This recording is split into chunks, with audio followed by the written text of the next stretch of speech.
Hello and welcome to Alternate Image Raid. This is another Raid Shadow Legends video, and today we're talking about Emic Trunkheart. That is the next fusion event that is coming up, and I figured that I should talk about it before it's already in progress. There is a couple things that are important to know about this whole event prior to even getting into the champion.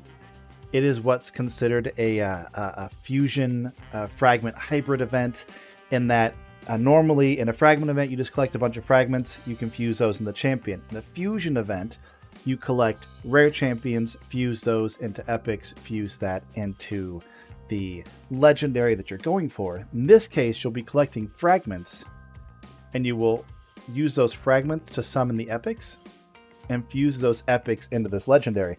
These are considered the hardest type, and they have not had many of them in this game so far. They are particularly difficult because, unlike the other types where there's usually some area in which you can skip, there's something you can miss slightly, or in the case of the fusions, you could potentially pull the rare champions while you're doing your champion chase or whatnot. In this case, you will most likely have to get every single one of the fragments in order to get the epics, in order to get this legendary. If you miss anything, you will probably be out. So consider that when looking at this champion and the schedule once it's released. Will you be able to do each of the events? Do you have the time to mess with it? If any of them are a pass, then you're probably not going to be able to do this champion. However, that being said, if you can do this champion, if you can get this fusion, this fragment fusion hybrid event thing done, it's probably going to be worthwhile to do, maybe regardless of the level of account that you're at. If you're a relatively new account, basically every legendary champion you can get is going to be good. You probably don't have a whole host of Sylvan Watchers, the new faction, so this one will be good for faction wars at a minimum, right? Everybody gets a cool faction wars tank. And then past that, let's look at his skills and discuss where there could be some use for this. So his A1 attacks one enemy, increases the value of all shield buffs on this champion, also increases the value of all shield buffs on the ally with the lowest HP by 25%. That ability makes me think of one champion, although it's a very different version of it, and that champion is Brogni. Brogni has a similar ability, the ability to increase the value of shield buffs, and is considered one of the best champions in the game because of that. Prior to this, I believe Brogni was the only champion that could do that. Now, this champion, it's pretty awesome to see this champion doing something that only prior applied to, again, one of the greatest champions that the game has ever had included. And we'll see that we increase the value of shields. We go here, we increase the value of shields. The main difference, and the thing that'll keep this from taking Brogni's place in an infinite shield team or something, is it only increases the value of shields on this champion and also on the ally with the lowest HP, which is actually kind of an interesting circumstance to happen. So if the ally with the lowest HP gets hit and becomes the ally with the lowest HP, right, other than just whoever is going to be the auto target for that, they then have to get a shield put on them. Assuming it's just this champion doing it, that shield would get put on, and then have an entire round go by where the shield doesn't get hit with enough damage to come off before it can be then regrown. So unless something else is providing the shield, the timing might be kind of awkward to actually have that ally benefit, but at the very least, it'll help most likely this tanky champion continue to be even more tanky.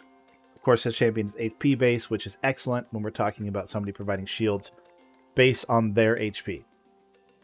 So A1, pretty solid. A2, attacks all enemies, places the shield buff on all allies equal to 30% of this champion's max HP for 2 turns, decreases the cooldown of all ally skills except this champion's by 1 turn. So a pretty big shield. Obviously, you're going to have this guy with a ton of HP, and it's an AoE hit. It could hit hard. It doesn't really matter. You're probably not going to gear this guy out for crit rate and damage and so forth. But then it decreases the cooldown of all ally skills by 1, and that's useful in so many areas of content. It might not get you into the right timing you need to replace a Kymar or a Renegade, I believe is the other one that does it. But that's just going to be helpful to make your team go zoom. And of course, it is providing the shield that it can increase by itself. A3, place an unkillable buff on all allies, which just has a variety of use in all sorts of ways. This will be a 4-turn which I think you can tune to clan boss, probably. Of course, it'll have value in PvP, in the arena areas and so forth. Unkillable is nice, but it places a taunt buff and a shield buff on this champion. And what's interesting about that, of course, is we have another shield being placed. So the A2 is providing a shield to everyone. Then this is also providing another shield. So if a shield got taken down, it's getting a shield. If this ability goes first, shield is being provided. And the taunt buff is an interesting buff because it's not a provoke debuff on the enemy. It just challenges the target to taunt this target. And I haven't really used a lot of champions with that to see how they function properly. But one of the new bosses, which I also haven't really engaged in, Akumori, the Phantom Shogun, is the what lets you upgrade your accessories. It is actually susceptible to taunt, and so there is a way to avoid having the boss hit a debuffed ally at the right time. This champion's one of only, I think, 4 champions in the game that can do taunt as of now, so it'll be, if you don't have one of the other 3, probably a near mandatory option for this new boss. So pretty nice. All in all, a good ability to have. The passive, when attacked while under a shield buff, has a 50% chance of increasing the cooldown of a random skill on the attacker. Okay in PvP, pretty good, probably still in some PvE content. Maybe even Doom Tower could be a place to use that. Occurs only once per attack, so multi-hit's not going to increase a bunch of skills. And then whenever ally HP drops below 20%, it increases the damage dealt by that ally by 20%. I'm going to assume that is not connected to the first part of the passive. That is going to be really good for Skull Crown, for, I don't remember what he's called. I always call Lion-O, the lion whose damage increases when the HP goes down, because that'll be an increased buff. When his ally is going to drop below 20% HP, he's just going to do a ton of damage. There's probably going to be some arena teams that use this guy with the taunt and the unkillable, and a couple of those champions just make their damage really, really high. And of course, PvE applications as well. If you're using one of those champions that could potentially get low and you're going to use them as a glass cannon, but they just don't die, awesome. And it does combo with itself, and that your other allies are going to have unkillable already, potentially. So if you hit the A3 first, and then your allies get hit really hard, but they don't die, you then get to have them do extra damage, apply a shield back to them, so when the unkillable ends, they don't die. There's a lot of value, and ally HP in all battles by 30%.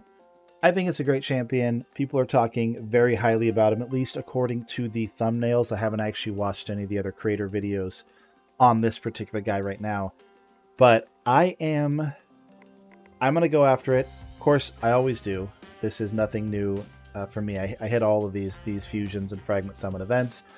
Getting guaranteed legendaries is the best place to go. However, this one, for me specifically, is coming in 2 places. And those 2 places will be the faction wars for the Sylvan Watchers.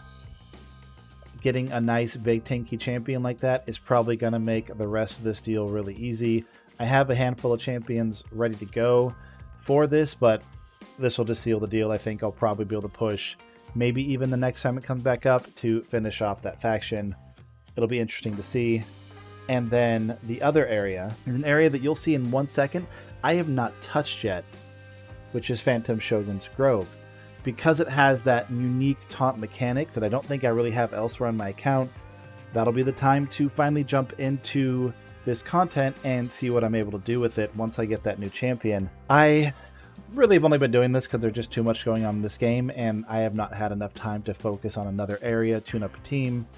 But I think this could be the inspiration I need to finally get into this other area of content as well, push this up, and have a chance of doing really well on it now that I have one of the key pieces to affect the boss's strategy kind of on lockdown.